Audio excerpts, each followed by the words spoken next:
Human mind is complex, and this movie simply nails that concept. Hi everyone, welcome to I Just React and Review. My name is Ashmita and I hope you all are doing well. I will be sharing my thoughts on the latest Malayalam release on Sony Live, Kane Kane, starring Suraj Venyaramodu, Tovino Thomas and Aishwarya Lakshmi in the leading roles. With this movie, yet another benchmark gets set by the Malayalam cinema, which frankly has dominated the content space in 2021 for me. Kane Kane is presented to us as a thriller, but for me it was more like a study of human mind and behavior. The film explores a complex relationship structure between its characters and brings forth a narrative which is rooted in realism.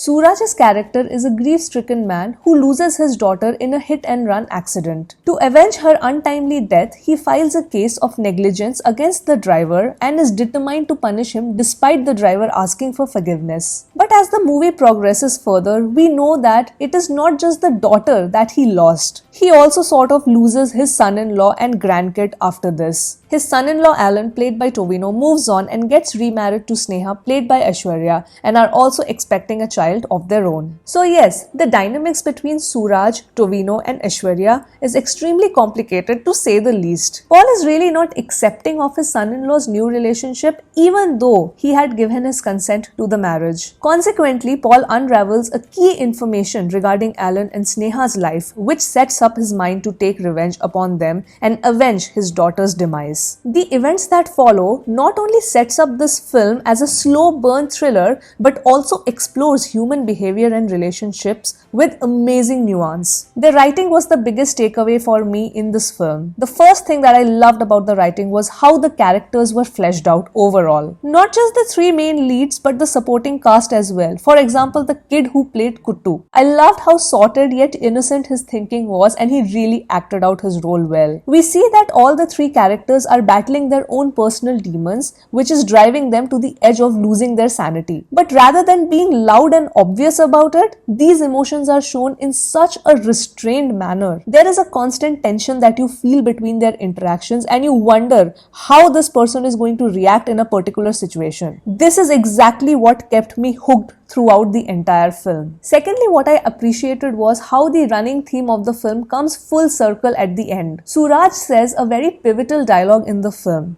Accidents can happen to anyone, but to save a person after that incident is a choice. This moral preached by him circles back where he is given the same choice at the end. Next credit to the writing is how the characters are not particularly acting out each and every emotion that they are feeling. A good chunk of emotions was conveyed to the audience by actually showing a lot of restraint in the way the characters behaved. And this is the reason why I feel the movie was successfully able to execute the thriller aspect. Because honestly, when I was watching the film, in my mind I thought a scene would play out in a particular way, but the next moment the narration used to completely subvert my expectations. The narration goes back and forth between past and present, and the switch is done so well that it feels gripping and fluid at the same time. But make no mistake, even though it is a thriller, it is still a slow burn. The unraveling of events take its own sweet time and the audience who expect a fast-paced narrative might not enjoy it to the fullest. The cinematography plays a crucial role in storytelling. The camera stays for quite a significant time with the characters and it gives the audience the opportunity to really take in all of those minute expressions that the actors are giving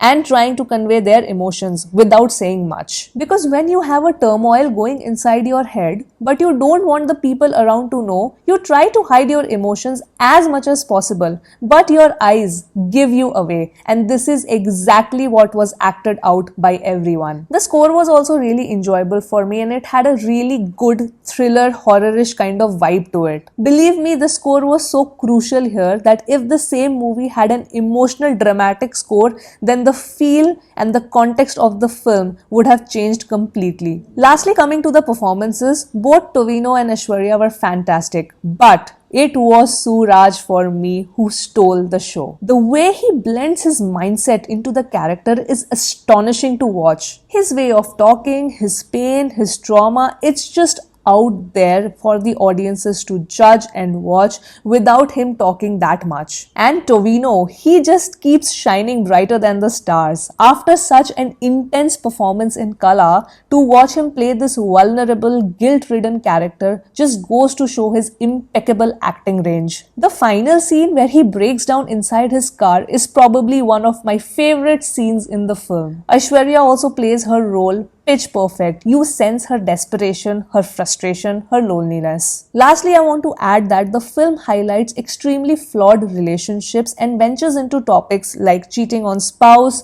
negligence, guilt, not letting go of the past, etc. But it is not taking its own stand. It is narrating a perspective, and as an audience, we are free to decide. Some might think that Alan was let off the hook too easily because Paul decided not to reveal everything to Sneha. And others might think that Alan had suffered enough because of his own guilt. And eventually, Paul showing him empathy and forgiving him was a good decision. What are your thoughts on that? Overall, I was impressed thoroughly after watching this film, and with this, yet again, my faith in this industry keeps on solidifying more and more. And yes, those were my thoughts on the 2021 Malayalam film Kane Kane, which is streaming on Sony Live. And as a closing note, I just want to say that the only gripe I probably had while watching the film is how the Sony Live website kept pausing and buffering while I was watching this movie. So in many instances where the movie just kept abruptly pausing, sort of ruined my viewing experience. But nonetheless, I want to congratulate the makers for putting out such a great film, and I definitely want to know your views in the comment section below for this movie. And yes, I will sign off now and will see you soon on my next video. Bye bye.